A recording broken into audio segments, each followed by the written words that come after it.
Hi friends, bacteria అంటే మనం కంటితో చూడలేమని, కేవలం మైక్రోస్కోప్లోనే కనిపిస్తుందని చిన్నప్పటి నుండి మనం చదువుకున్నాం. కానీ మన కంటికి కనిపించే అంత పెద్ద బ్యాక్టీరియా ఒకటి ఉందంటే మీరు నమ్ముతారా?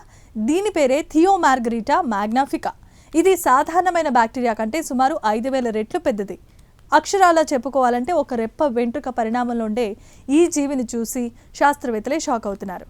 అసలు ఈ జెయింట్ బ్యాక్టీరియా ఎక్కడ దొరికింది? ఈ ఇన్వెస్టిగేటివ్ ఫీచర్లో ఈ వింత జీవి రహస్యాలు ఇప్పుడు మనం ఛేదిద్దాం. ఫ్రెండ్స్, ఈ బ్యాక్టీరియాను తొలిసారిగా కరీబియన్ సముద్రంలో గ్వాడెలోప్ దీవుల్లో కనుగొన్నారు. అక్కడ మడ అడవుల్లో కుళ్ళిపోయిన ఆకులపై తెల్లటి దారాల లాంటి ఆకారాలను శాస్త్రవేత్తలు గుర్తించారు. మొదట వీటిని ఏదో ఒక రకమైన ఫంగస్ అని అనుకున్నారు. కానీ వీటి డిఎన్ఏను పరీక్షించినప్పుడు ఇది అక్షరాల ఒక్క కణం కలిగిన ఒక భారీ బ్యాక్టీరియా అని తేలింది. షాకింగ్ విషయం ఏంటి అంటే ఇది సుమారు 1 సెంటీమీటర్ పొడవు వరకు పెరుగుతుందని నిపుణులు చెబుతున్నారు. సాధారణంగా బ్యాక్టీరియాలో డిఎన్ఏ కణం లోపల స్వేచ్ఛగా తిరుగుతుంది. కానీ ఈ థియోమార్గరిటాలో డిఎన్ఏ అంతా చిన్న పొరల్లో భద్రంగా దాగుంటుందని పరిశోధకులు వెల్లడించారు.